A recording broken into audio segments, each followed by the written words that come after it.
My guest today has successfully homeschooled her four sons through high school, and I had the honor of meeting one of her sons through my work. Gina Hamby was tired of trading time and brain power for lifeless learning, so she set out on a journey to reclaim the joy and potential rewards of what she now refers to as a lifestyle of learning. Through the years, Gina has found that successful homeschooling isn't about recreating the public school classroom. Her website, ginahamby.com, is where she shares how she went from overwhelmed newbie homeschooler to seasoned homeschooling mom, helping many others see their ability to successfully homeschool their kids, all while building a stronger, happier, healthier family. Welcome to A Healthy Bite. You're one nibble closer to a more satisfying way of life, a healthier you, and bite-sized bits of healthy motivation. Now let's dig in on the dish with Rebecca Huff.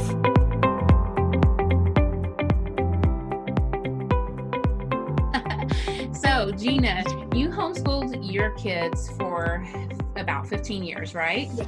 Yeah. And I've been watching your videos, and you have so much wisdom when it comes to home education. And I wanted to talk to you about something that I get asked a lot, and I feel like you probably have had this question a lot too. Is homeschooling hard?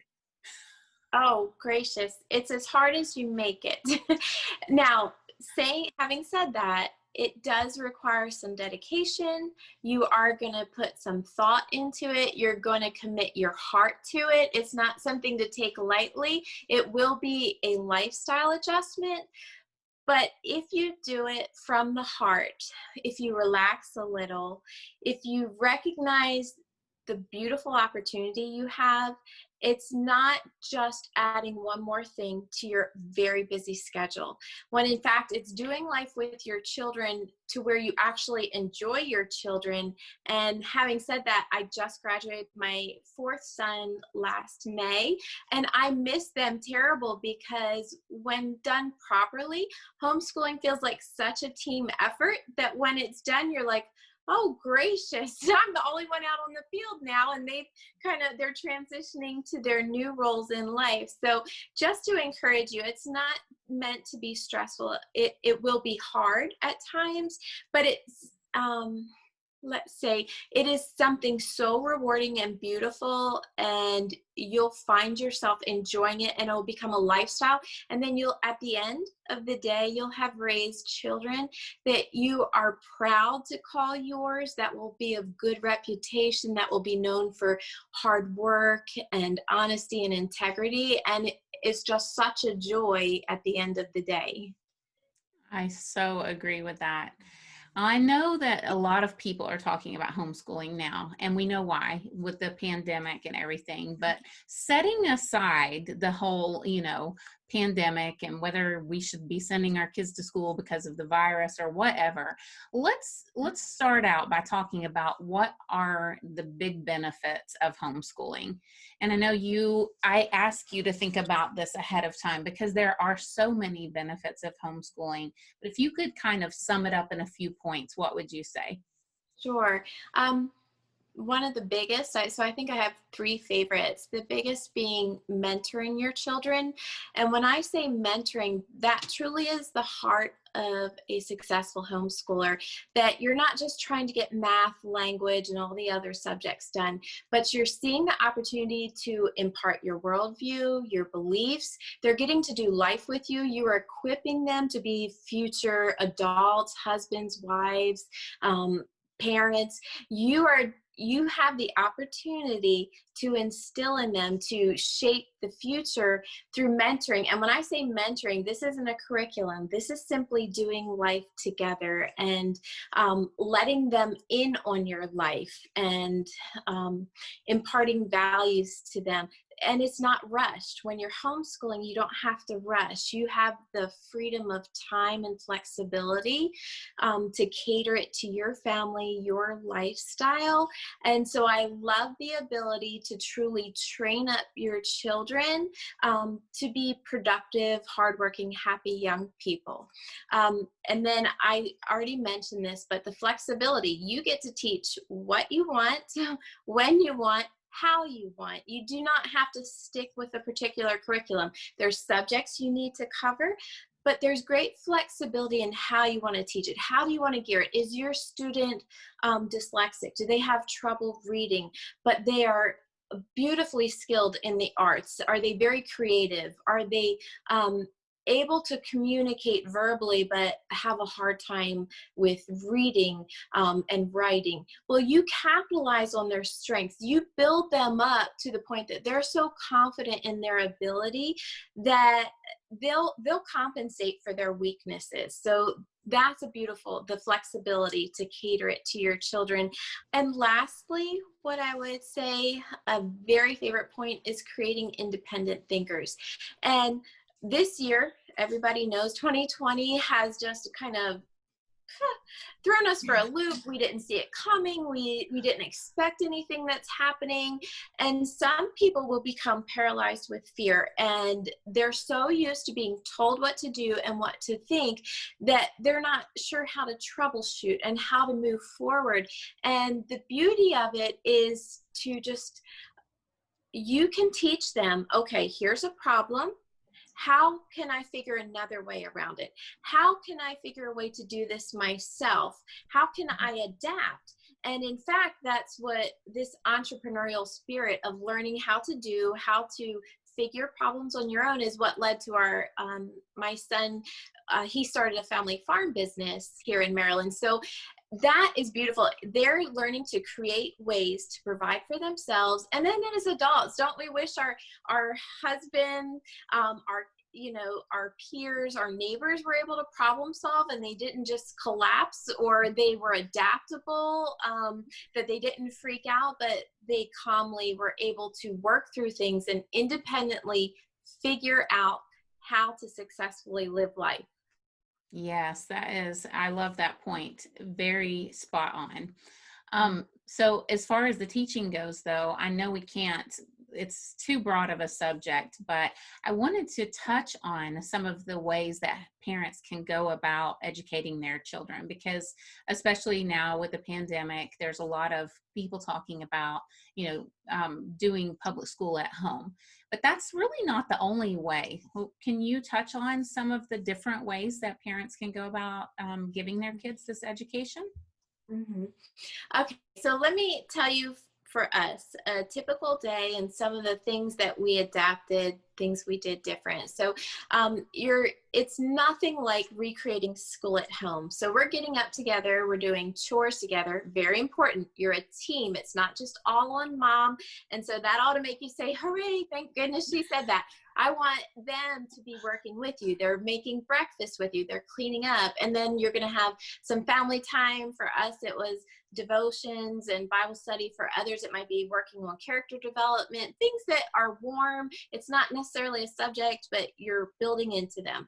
Then we'd go into our math and language, because you want them sharp for math and language, and you're going to give them a high protein breakfast. That's a huge tip. Don't give them pancakes and donuts for breakfast, because you'll have pancake puddles where their brain is numb and they're not able to think clearly. So give them some nice high protein in the morning. Then you're getting the harder subjects done. Then we're going to move to the other subjects, and we'll have lunch together.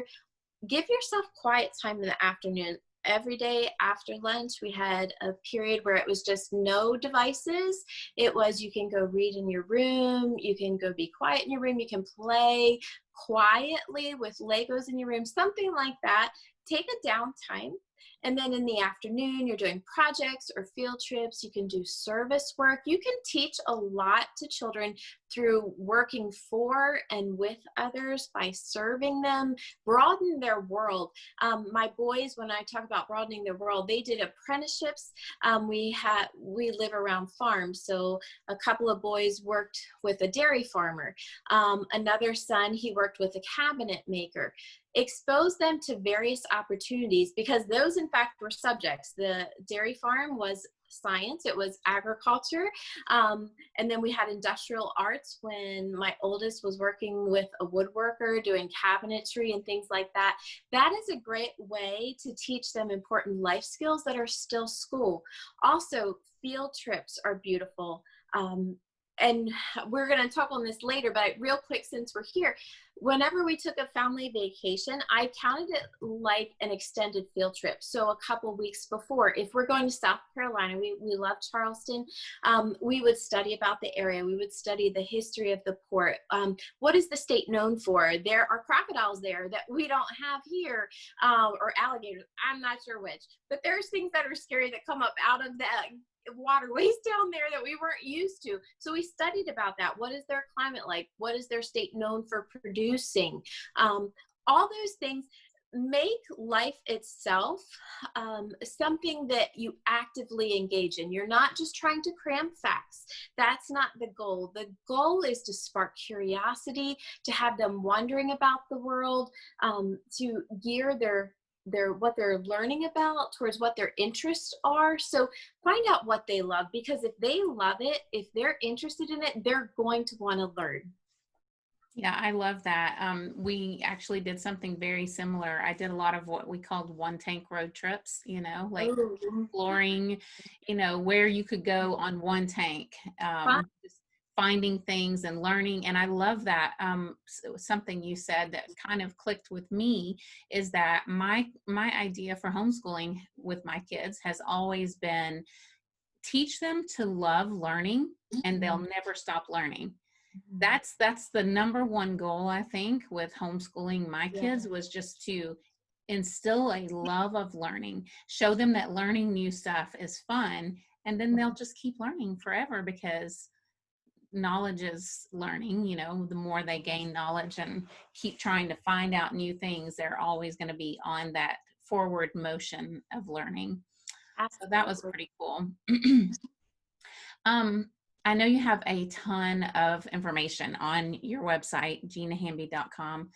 You have all these videos about, do I have to follow the public school schedule, or what if my kid's falling behind, and that kind of stuff. So, I'll link some of those. If you're listening or watching, you can go back to the blog post, because I'll link some of those where you can go and check out Gina's website. She has so much encouragement there that we can't even begin to touch on all of the things that she has for you there. So make sure you go and check out that information.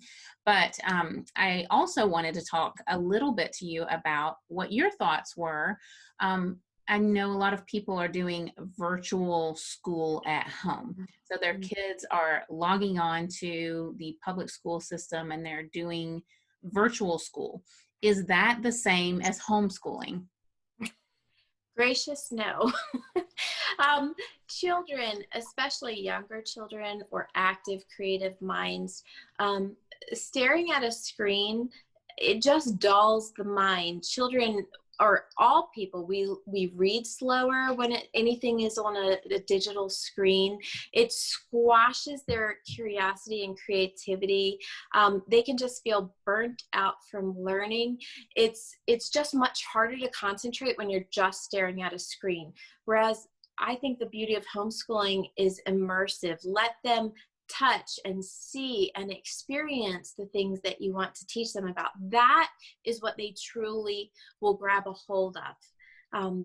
To me, that is being able to cater the curriculum to your children and not having to do it in the prescribed fashion in virtual school. You get to call the shots. And in a world where it seems like we have so little control of what's happening on the outside, to me, it's so fun that a mom gets to decide how she wants to teach. She gets to be in charge of how she's raising and teaching and what her children walk away with school from.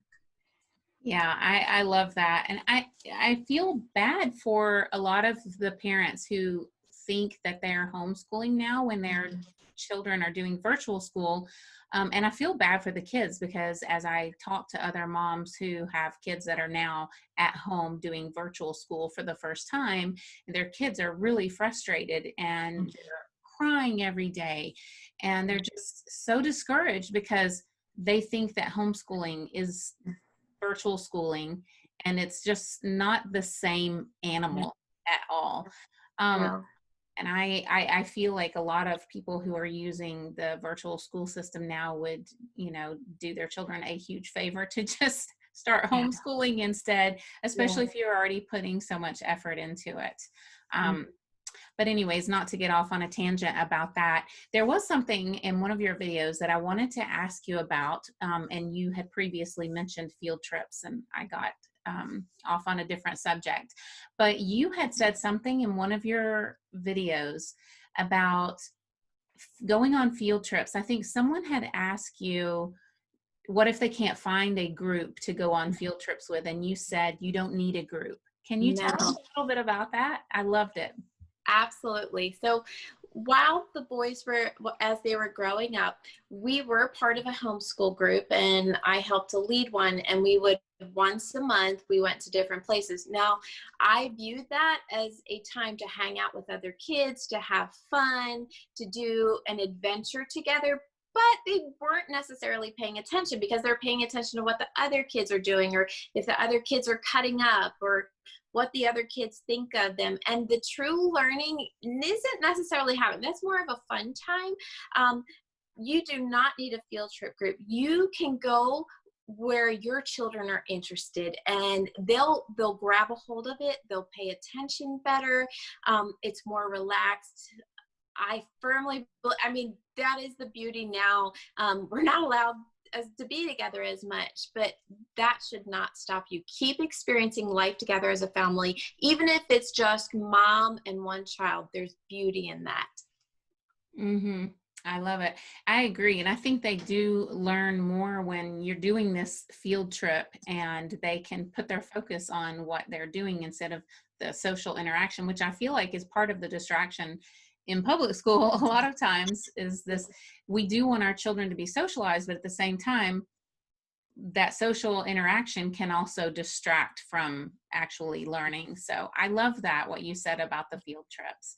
And then about learning, lesson plans, curriculum, all that crazy stuff. I know it can seem overwhelming to a mom who maybe has a few young kids, and she's like, where do I start? How do I do all of this? Do we need big, elaborate lesson plans and stacks of curriculum? What can you get started with? Okay, so I would say relax, mom. I am very spontaneous. I'm very creative. I just thrive on new and different and exciting. I want to learn things. I want to enjoy life. So creating a detailed lesson plan is like root canal to me, which I wouldn't do root canals anymore, but that is exactly what it's like. I always had a game plan, but I didn't have a lesson plan. So I knew the topics I wanted to cover. I knew, so math and language were usually a workbook. And then the rest, I love to do unit studies, and I picked a time period. So I knew what I had to cover. And sometimes, because I'm so creative and I can get distracted, I would, on a clipboard for our schoolwork, I'd put each subject that I needed to cover and how I was going to address it. Were we going to study the westward expansion? And so for music, we were going to study the time period, or guitars or banjos or something like that. So I put the topic and I put how I was going to cover it, and that just helped to keep me on track. But lesson plan, no. The textbooks, the lesson plans, or even the guide, that is your servant. You are not a servant to the curriculum. And I want you to hear that. You are not a servant to that workbook. That workbook is your tool. That lesson plan or that guide is your tool, but don't let it master you. I love that. It's so easy to get that reversed. We're like, oh, I got to do my worksheets. And speaking of worksheets, are homeschooling parents just sitting there grading homeschool worksheets all day, or what? Oh, gracious, no. Worksheets are going to dull their mind too. Again, a lot of homeschooling is discussion and talking through things, reading books together, studying subjects together. But in an interesting and exciting way, workbooks are just going to dull their mind. It's just facts in and facts out. And that's not what we're not stuffing sausages. We want them to really grab a hold of the information for themselves. And usually it's not going to be through workbooks. So no, and testing, you can test. Sometimes I would test in math and then in the higher grades in science, but it wasn't strict. You know if your child is grasping the information or not because you're working with them. Testing is more done for a teacher who is trying her very best to manage, or his best, 25, 30, 20 students, whatever that may be. That's his way of understanding, did my students get what I just taught? But for you, you're hands-on, you're right there with them. There's no pressure to do all of that testing unless, know your state's requirements. A good resource is HSLDA. They have an excellent resource that tells you what does your state require as far as testing.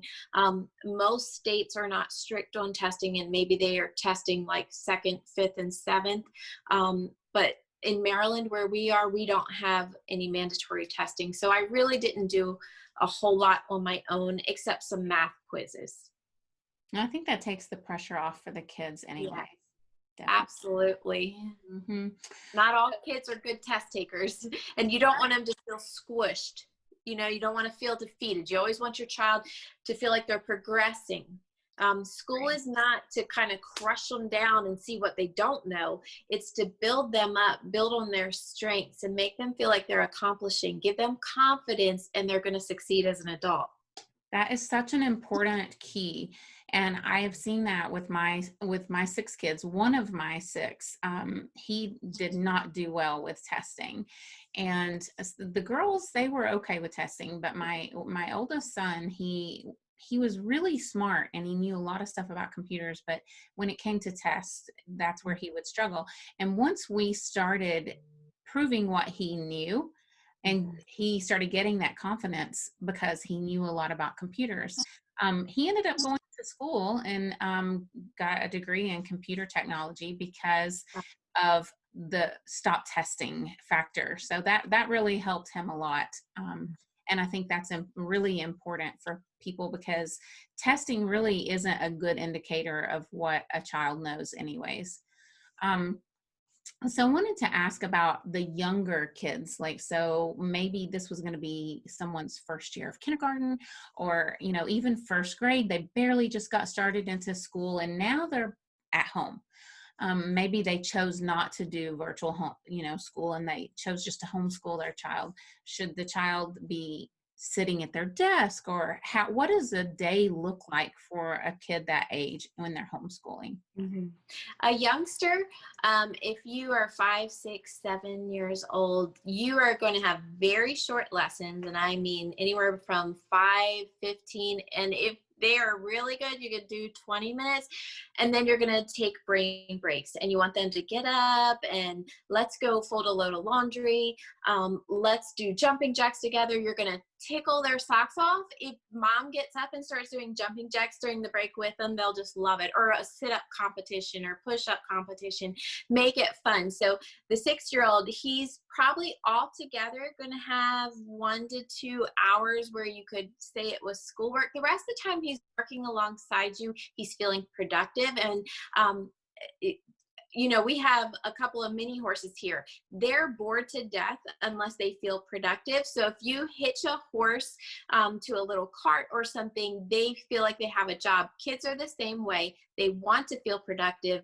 When they're not, they start to say, I'm bored. So let them cook with you. Let them go grocery shopping with you. Let them clean with you. Nothing perfect, but let them feel productive through the day. They're going to learn so much. Their brain's going to grow incredibly just by doing life with you.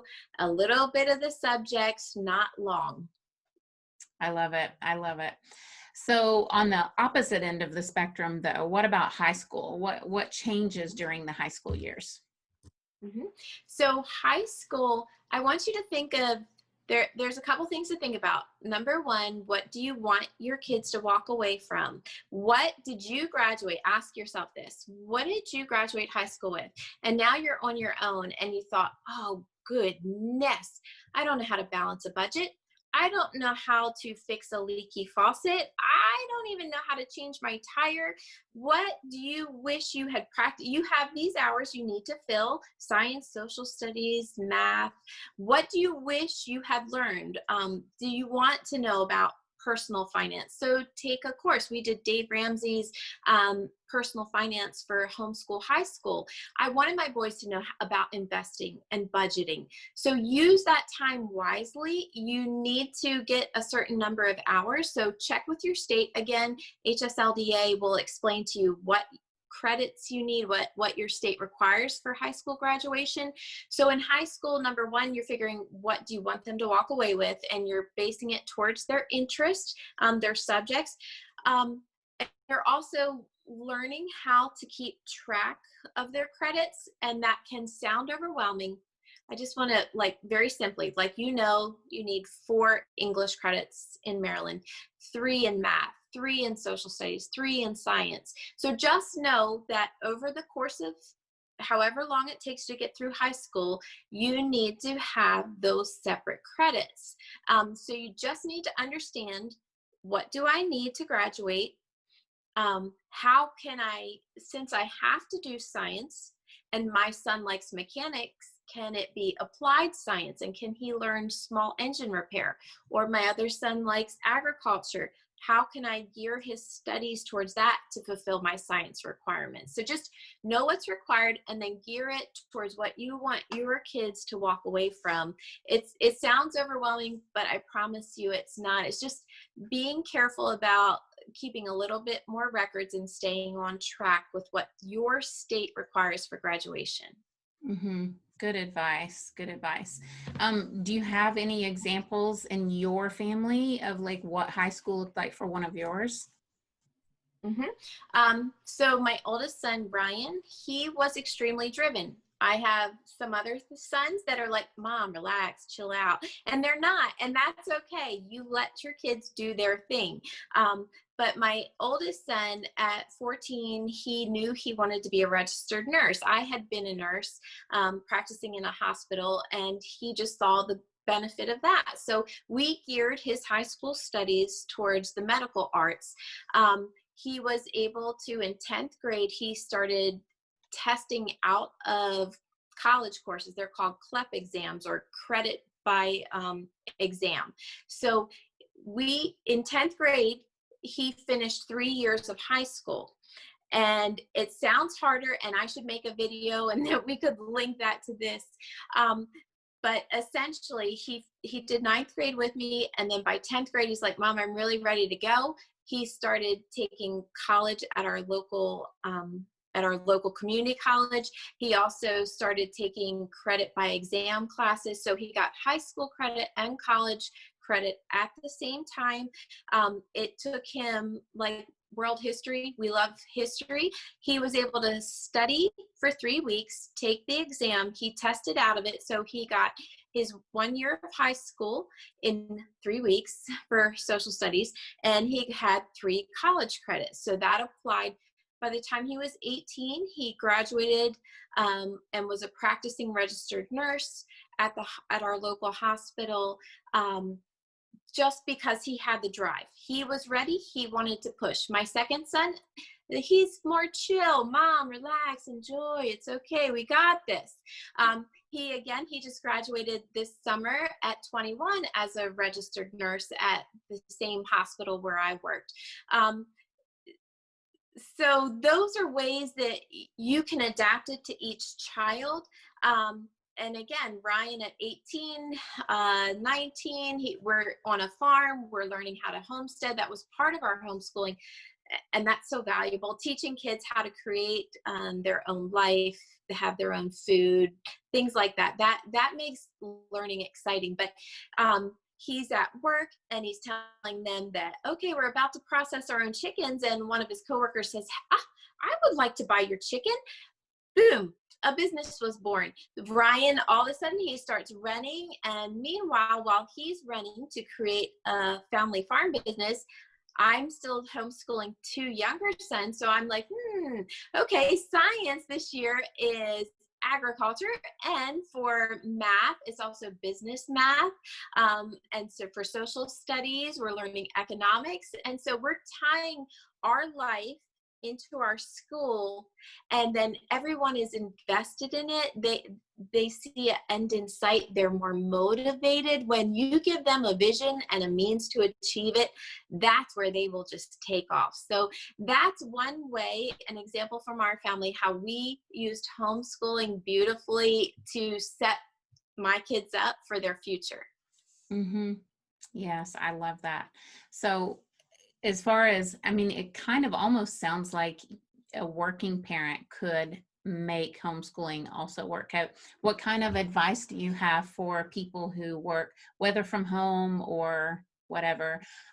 Just some ideas for if a parent really has to work.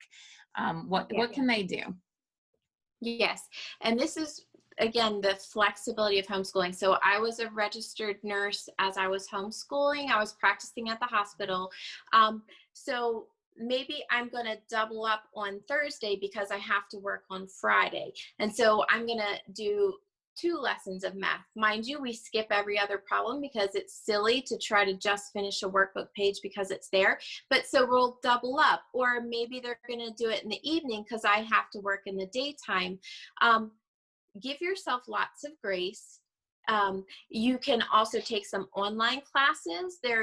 You don't have to do an all or nothing, all virtual or nothing. It can be maybe you supplement with some online classes for your kids. Just flexibility, knowing, oh, here's another beautiful thing. You can go do school year round, especially when my children were younger. There is something kids will never admit to you, but they love boundaries and they love structure. And I'm not saying strict, I'm saying you have fun, but they know what to expect. So if moms are maybe leery about having their kids at home or doing this homeschool thing because during the summer they can't wait for the kids to go back to school, that's because kids, again, if they don't feel purpose, if they don't know what's happening, they get bored, they get bratty. So you involve the kids. You're doing school all year round, a little lighter in the summer. You can do 3 days a week in the summertime, but that gives you 3 more months to get school done. If your kids, if you have to be at work or you have to be on the computer for 3, 4, or 5 days a week, it gives you that flexibility. And public school, you're needing to be there for 6, 7 hours, where homeschooling, you're so targeted and focused. The actual learning time is anywhere between 1 and 3.5, 4 hours as they get into high school. But it isn't those very long days. Mm-hmm. Right, because too, it's also more one-on-one, and in public school, a teacher is dividing her attention between 30 kids or whatever. So you can be a lot more efficient at home. And then what would you suggest? And I know this isn't necessarily homeschooling, but I wanted to touch on it because you have these more condensed days. Your kid is not sitting there learning at a desk or whatever for 8 or 9 hours. What can they be learning in their kind of off time? Mm-hmm.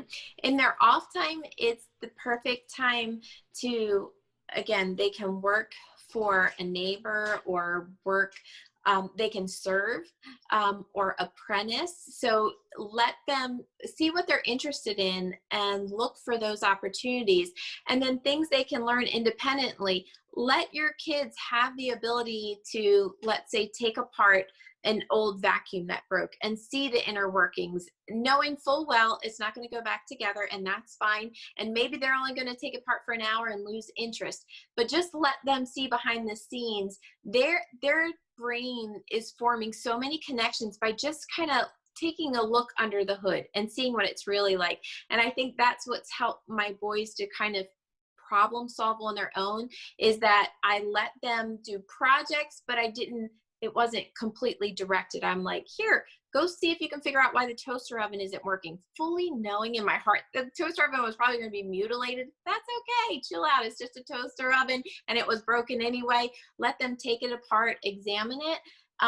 But then as they get older, they feel confident. Well, I can try to figure this out myself. So that's a huge part, keeping their brain thinking about something, being interested in something. So that's where you do a little bit on your part. You figure out what do they love, and you're getting those resources out for them. So if they love building, give them a workshop or a place in the garage where this is their hammer, their nails, they can tinker all day long. Just keep them active. It shouldn't be all video games and whatever children do on devices, things like that. There's a time for that, but also let there be some creativity. Let them pursue interests. Excellent. It's funny that you said that, because that is one of the things that happened with our first son. We closed a business, and he was interested in taking apart machines and stuff. And he took apart vacuum cleaners at age 3. Oh, wow. And when he was a young teenager, maybe even preteen, he got interested in printers, and we had just closed a business. And so my husband gave him some printers that were not working, or some of them were like falling apart or whatever. He took apart all of these printers, and for the longest, we had, when you walked into our garage, there was like all these little organized piles of printer parts, where he was fascinated with that, and he would spend hours taking them apart and organizing the different little parts and pieces. And so that's something that our kids have done. And music lessons, animals, they've had, rabbitries and everything, chickens, we've done it all. So I feel like that's one of the things that can fill their time when they're not studying per se, or doing a formal math lesson or whatever. They can pursue their interest, and that is learning as well. Absolutely. Yeah. And I love your encouragement for parents who have to work, because I mean, let's face it, in today's, society, a lot of families have both parents working, and they think maybe that they can't homeschool, but you're saying it can be done. Yes, I love it. definitely. Awesome. So if someone came to your website, they just are starting to explore and getting into homeschooling, where on your website would they want to start out? I would say the hope and how to, because there are a lot of videos, and they can just scroll through the titles and figure out what topics are they having questions on. There's also a resources section where I have put books that we used for our homeschooling, just to kind of give you an idea of different curriculum choices, how they can be more out of the box.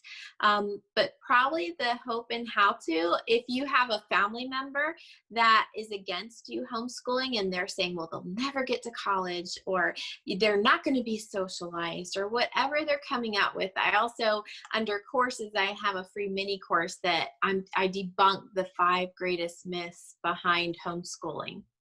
I actually took that course. I loved it. Yeah. You have so much good information. So hopefully people can just find everything, the answers that they need there. If someone doesn't find what the answer to their question on your website, which I would be super surprised if they didn't, but is there a way that people can contact you and ask you questions? Yes. So they can email me, Gina@ginahamby.com. I also offer personalized coaching, and I can cater it exactly to their questions and where they're stuck. And I would love to be able to do that for them. Awesome. Well, thank you so much, Gina. You're such a wealth of information. I love your website, and your videos are so encouraging. And I just really appreciate you taking the time to be here so that the listeners can get to know you. Yes, and I'm grateful that you had me on today, Rebecca. I really want moms in this time where it can feel discouraging and stressful. I really want to provide encouragement that you can do it, and it doesn't have to be perfect. You don't have to be perfect. Your situation, your home life, where you live, it doesn't have to be perfect to be beautiful, and that you can do an excellent job. You are more than able, and you are equipped, that these are your children, and you are more than able to do a beautiful job to mentor and educate them. Well said. Thank you, Gina. Thanks for listening. Please rate and review so other people can learn about this podcast. Find out more about sleep, hygiene, eating healthy, tasty recipes, zero-waste lifestyle, and lots more on thatorganicmom.com. Help us spread the word. Be blessed and stay healthy.